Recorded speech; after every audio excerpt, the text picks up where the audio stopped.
So we're going to be discussing CXC biology, how to pass and how to get that grade. So the first thing, if you want to pass CXC biology, general biology, not HSP now, is your graphs. On that paper 2 exam, you are going to see a graph. You are going to book up on a graph.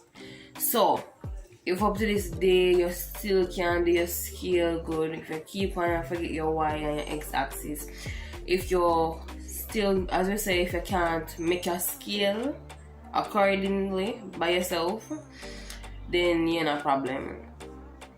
You're not a problem if you can't make your scale and all that, and draw up your line and something, right?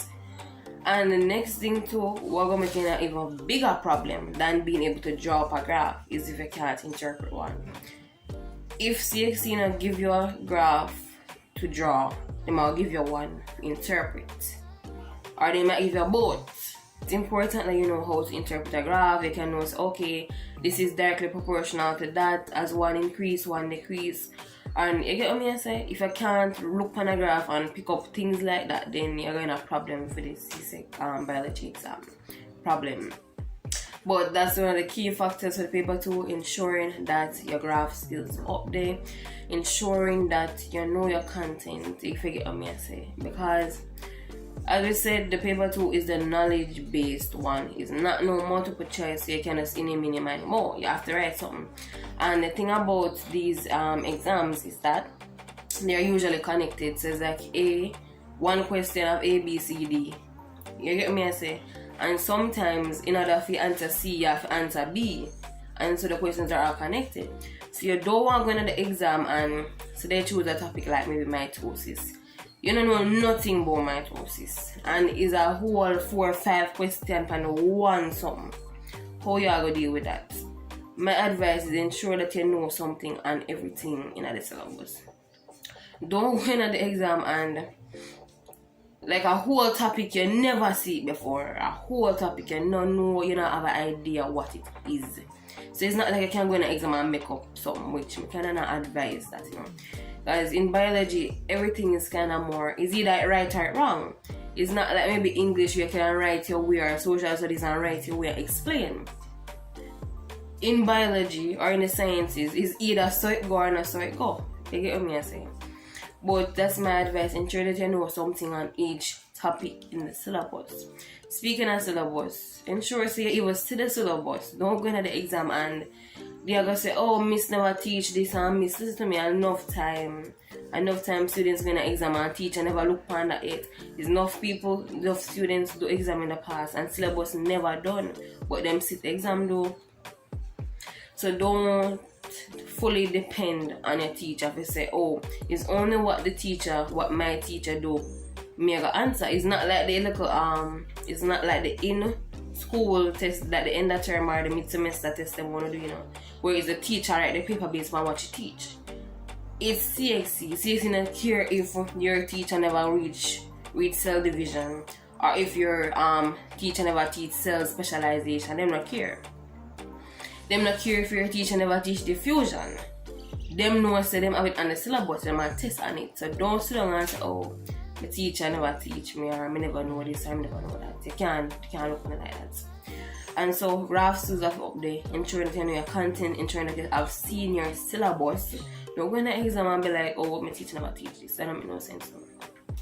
You're really putting yourself at a disadvantage when you do that, because like sometimes teacher really they're not going to finish the syllabus. Like from about grade 10, my teacher did I say that she said, we're not going to do that syllabus here. So it means you have to go on inside and go learn what you need to learn, if you get what I say. So it's kind of like that. But teachers usually try to cover the main points, but sometimes the syllabus does not get completed between grade 10 and grade 11. And that is the truth. Especially if something happened, like, when the little COVID thing happened and school did out and all these things. But if there's a good reason, then sometimes the things them now get covered, and that's just the truth. I would advise you guys to do passive bus or paper 2 if you get me. So look, like, get one.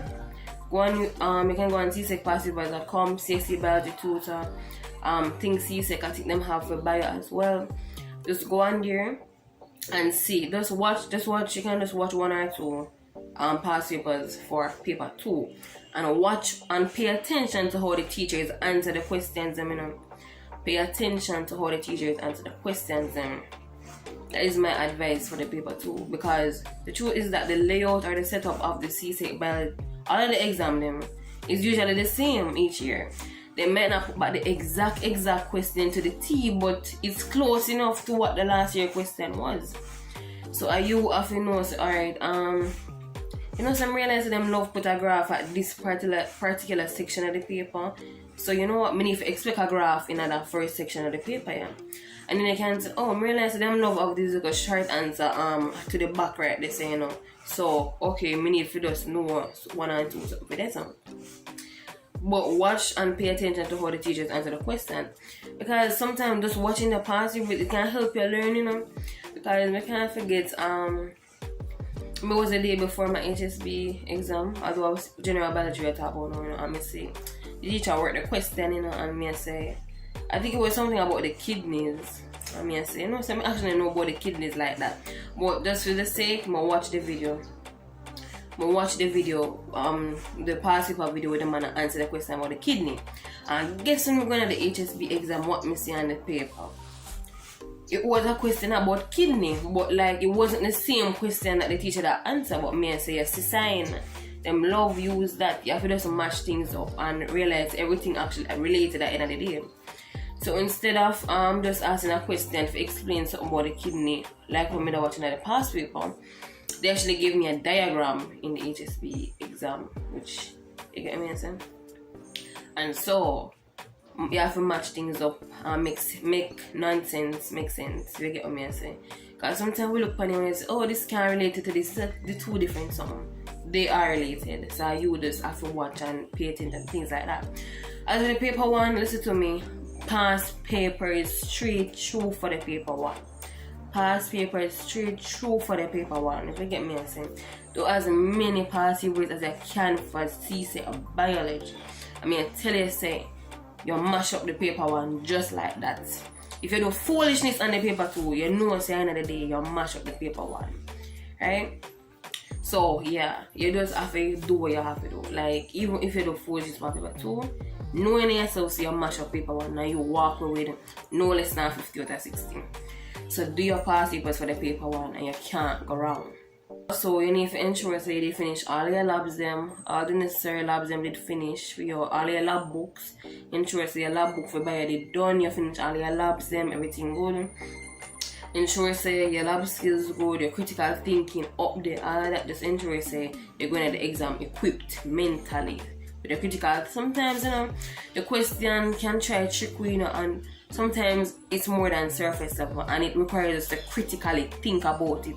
And you sit down and you say, this is a question that I say. But sometimes they don't want to ask you straightforward, so you have to read into it and realize, this ain't really did mean. Okay. Alright, so the takeaway from this video is labs, content, your critical thinking skills, and past papers. That is the takeaway. That is the takeaway of this entire video. Your past papers what you need to do for mash up the exam. Your labs which is your SB, your labs, all your labs you're doing your lab book. For your SB, ensure so that good. Ensure going to the paper 2 exam with content, something in your brain. You get me saying, right? And even in the paper 1, you see you back up on a question we actually never see before. You can have your knowledge, we back up and say, I actually know the answer. Even if we never see a past paper question on this particular question, right? Cool. And your critical thinking skills. Just you have to go on the exam and get ready to use that brain here. Don't go in there and just dead so. Get ready to think about it. Reason out the question and answer the questions. Right? As I say, good graphs in the exam, know your graphs, know your content, make sure your head screw on tight, critical thinking skills up there, all of that. So just guys, do your best on the exam. Do your best on that exam. So that is the end of today's video. Don't forget to like, comment, share, and subscribe. You can also follow me on Instagram at Tony_Ashley. You can also DM me any questions you have on Instagram. That's the end of today's video. Bye guys.